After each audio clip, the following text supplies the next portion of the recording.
Hello hi नमस्ते जी अस्सलाम वालेकुम। तो कैसे हैं आप लोग? उम्मीद है कि आप सब जो हैं बिल्कुल ही खैरियत से होंगे और एकदम से तरोताजा होंगे। तो आज मैं एक वीडियो लेकर आई हूँ जिसका टाइटल है famous people who converted to इस्लाम।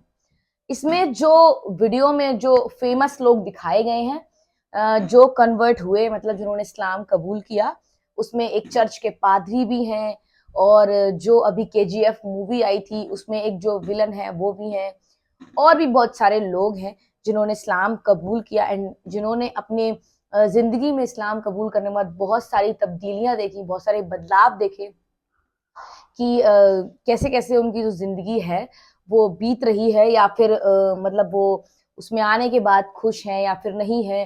तो वो सारी चीजें आज हम इस वीडियो में देखेंगे। होप कि आपको ये वीडियो अच्छी लगे एंड स्टार्ट करते हैं आज की ये वीडियो। तो वीडियो को लास्ट तक जरूर देखना। दोस्तों, क्या आप जानते हैं कि इंडिया की सबसे ब्लॉकबस्टर मूवी केजीएफ के सबसे खतरनाक विलेन गरौड़ा हिंदू मजहब से मस्जिद तक कैसे पहुंच गए और क्या हुआ जब एक ख्वाब देखकर चर्च के पादरी ने अपने समेत 10,000 लोगों को कलमा पढ़कर मुसलमान कर दिया। प्लस किस तरह मुसलमानों को दहशतगर्द समझने वाला एक हिंदू लड़का खुद कलमा पढ़कर मुसलमान हो गया था। वेल, आज की इस वीडियो में मैं आपको कुफर छोड़कर इस्लाम कबूल करने वाले दुनिया के सबसे लकी लोगों के बारे में बताने जा रहा हूँ। तो शुरू करते हैं अपना काउंटडाउन। रिचमंड। दोस्तों, ये जो शख्स आप देख रहे हैं इनका नाम रिचमंड है और ये साउथ अफ्रीका में रहने वाले एक चर्च के पादरी थे। 15 साल पहले ये एक चर्च के प्रीस्ट बने जहां ये 10,000 ईसाइयों को क्रिश्चियनिटी की तालीम देते थे। लेकिन 2023 में इनके साथ एक ऐसा वाकया पेश आया जिसने इनकी पूरी जिंदगी को बदल कर रख दिया।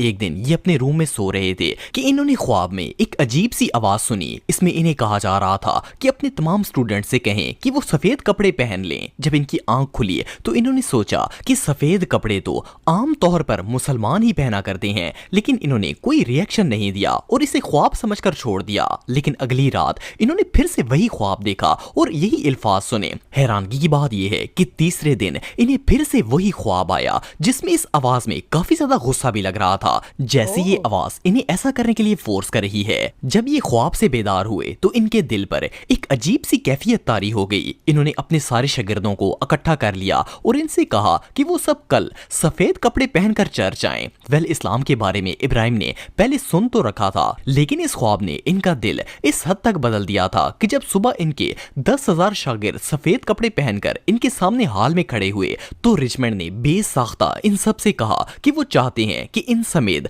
वो सब लोग भी कलमा पढ़कर मुसलमान हो जाएं। आप बिलीव नहीं करेंगे कि इनके सामने खड़े उन तमाम ईसाइयों में से किसी एक ने भी कोई सवाल नहीं किया और अपने पादरी के पीछे कलमा शहादत पढ़कर सारे के सारे लोग मुसलमान हो गए। वली अल्लाह की कुदरती थी कि ना सिर्फ इब्राहिम बल्कि 10,000 स्टूडेंट किसी को बताए पूछे या सोचे समझे बगैर ही इस्लाम कबूल करने पर आमादा हो गए। इवन इस नेक काम को सरंजाम देने के बाद इन्होंने अपना नाम इब्राहिम रख लिया और मक्का मुकरमा में हज करने के लिए भी आ गए। इब्राहिम के मुताबिक ये एक मौजज़ा था जिसे अल्लाह ताला ने इनके ऊपर सादर किया और ये सारे के सारे अपने स्टूडेंट समेत मुसलमान हो गए और अल्हम्दुलिल्लाह ये आज भी इस्लाम के दामन में हैं।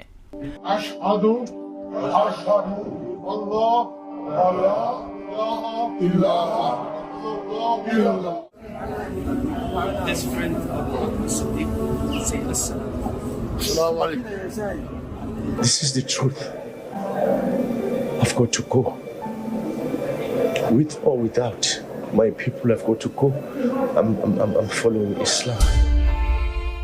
रमेश। दोस्तों, रमेश का ताल्लुक इंडिया से है। ये पैदाइशी तौर पर एक हिंदू थे। कहने को तो रमेश हिंदू थे, लेकिन इन्हें अपने मजहब में कोई दिलचस्पी नहीं थी। खास तौर पर जब मंदिर में इंटर होते हुए इन्हें 3-3 घंटे लाइन में लगकर वेट करना पड़ता तो इन्हें हमेशा से ऐसा लगता था कि भगवान या फिर खुदा को इतना भी मसरूफ नहीं होना चाहिए कि इससे मिलने के लिए 3-4 घंटे लाइन में इंतजार करना पड़े। अगर इस्लाम की बात की जाए तो इस्लाम को लेकर रमेश की सोच बहुत ही कंट्रोवर्शियल थी। इन्हें हमेशा लगता था कि मुसलमान मुसलमान दहशतगर्द हैं और जब भी ये किसी दाढ़ी या टोपी वाले शख्स को देखते तो इन्हें ऐसा लगता था कि वो इन्हें गोली मार देगा या फिर बॉम्ब से उड़ा देगा। रमेश शुरू से ही एक क्रिश्चियन स्कूल में पढ़ते थे, इसलिए इन्हें क्रिश्चियनिटी पर काफी बिलीव था। 2017 में जब ये अपने MBA से फ्री होकर नया बिजनेस स्टार्ट करने की प्लानिंग कर रहे थे तो एक रात इनके साथ बहुत ही अजीबोगरीब वाकया पेश आया। ये अपने कमरे में सो रहे थे और अचानक इनकी आंख खुली तो इन्हें फील हुआ कि इनकी पूरी बॉडी पैरालाइज थी। इन्होंने अपने हाथों पांव को हिलाने की बहुत कोशिश की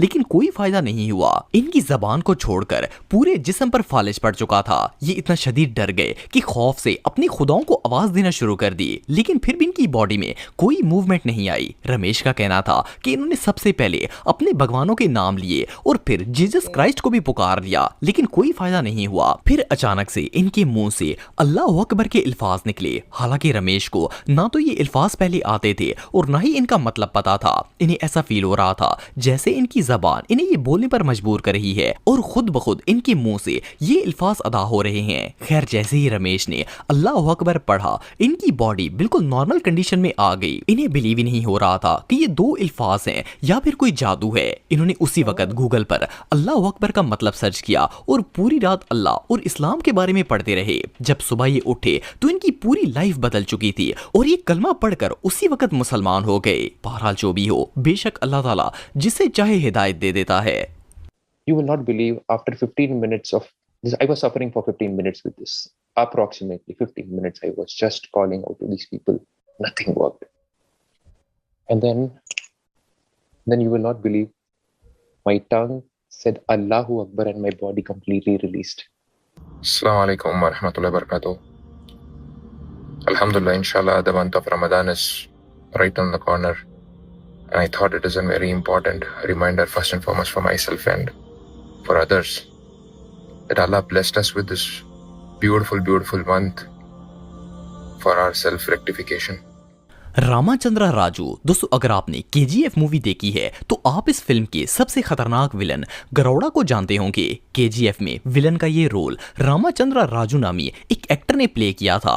KGF के अलावा भी राजू बहुत सी ब्लॉकबस्टर साउथ इंडियन मूवीज में काम कर चुके हैं, जिनमें सलार, बदावा और भला थंद्रा वगैरह शामिल हैं। आपको जानकर हैरानगी होगी कि रामाचंद्रा असल में एक्टर थे ही नहीं, बल्कि ये KGF फिल्म के हीरो यश के ड्राइवर और बॉडीगार्ड थे। फिल्म के डायरेक्टर ने इनकी पर्सनैलिटी की वजह से इन्हें फिल्म में विलन का रोल दे दिया था और इन्होंने अपनी जबरदस्त एक्टिंग से मूवी में कमाल कर दिखाया था। वैसे तो राम मजहबी एतबार से एक हिंदू घर से ताल्लुक रखते हैं, लेकिन इसी साल रमजान के महीने में इनकी एक वीडियो सोशल मीडिया पर वायरल हुई जिसमें ये मस्जिद गए हुए थे और इन्होंने बाकायदा कमीज शलवार और सर पर टोपी भी पहनी हुई थी।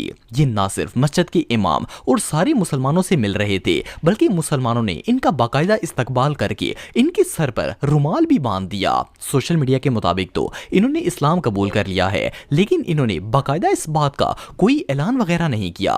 बहरहाल जो भी हो, मुस्लिम आउटफिट में तो इनका पूरा का पूरा कैरेक्टर ही बदल गया है।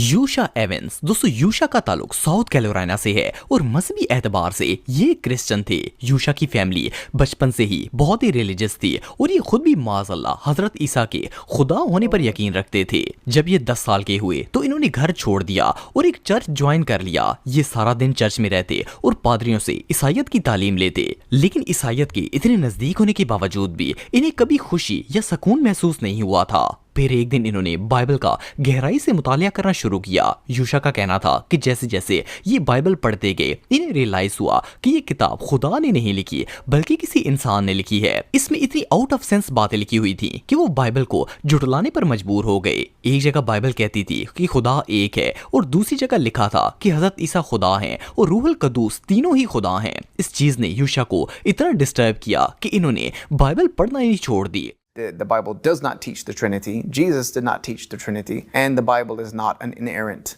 book. It is a book full of errors. इत्तफाक से उन्हीं दिनों में यूशा की एक मुसलमान लड़के से दोस्ती हो गई। एक दिन उस मुसलमान लड़के ने इन्हें अपने साथ मस्जिद में जुम्मा पढ़ने की दावत दी और ये भी वहां चले गए। मस्जिद में जब इमाम खुतबा दे रहे थे तो यूशा को एक अलग ही सुकून महसूस हुआ। जब नमाज खत्म हुई तो यूशा सीधा इमाम के पास चले गए और इनसे कहा कि क्या इनके पास अपने मजहब की कोई दलील है। इमाम साहब ने इन्हें अपने ऑफिस में बुला लिया और इनके हाथ में कुरान पाक थमा दिया। इन्होंने यूशा को कहा कि ये अल्लाह की किताब है और वो इसे घर ले जाएं और इसे अच्छी तरह पढ़ लें, फिर देखें क्या होता है। चुनाचा यूशा कुरान घर ले गए और इसे पढ़ना स्टार्ट कर दिया। इनका कहना था कि जब ये दूसरे पारे पर पहुंचे तो वहां पर लिखा हुआ था कि ये किताब गलतियों से पाक है। इन अल्फाज ने यूशा को उकसाया और वो कुरान के अंदर से गलतियां निकालने की कोशिश करने लगे। एक वीक तक इन्होंने कुरान को दिन रात स्टडी किया और इसमें से गलती निकालने की हर मुमकिन कोशिश की, लेकिन बजाय इसके कि ये गलतियां निकालते, कुरान मजीद ने यूशा को ऐसे ऐसे सवालों के जवाब दे दिए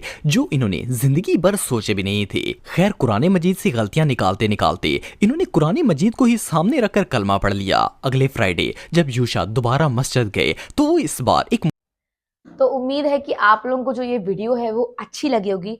एंड इस वीडियो में हमने देखा कैसे कैसे मतलब किसी ना किसी के साथ कुछ ना कुछ हुआ जिससे उन्हें बिलीव आया कि हाँ भाई इस्लाम में हमें जाना है या फिर उसमें दाखिल होना है या फिर वो हमें मतलब एक्सेप्ट करना है। ठीक है, तो उनके साथ कुछ ना कुछ ऐसा हादसा हुआ जिस वजह से वो अपने रिलीजन को छोड़ के एंड इस्लाम में कन्वर्टेड हो गए। तो आप लोग इस वीडियो के बारे में क्या सोचते हैं या फिर इसके बारे में आप कुछ कहना चाहेंगे? आपकी जो भी राय है वो हमें कमेंट सेक्शन में कमेंट करके जरूर बताएं। बाकी मुझे तो ये वीडियो काफी ज्यादा पसंद आया, आप बताना आपको कैसे लगा। बाकी वीडियो यहीं खत्म करते हैं, मिलते हैं नेक्स्ट वीडियो में। तब तक थैंक्स फॉर वॉचिंग। ऐसी वीडियोस को प्यार दे, मैं चैनल के साथ जुड़े रहें।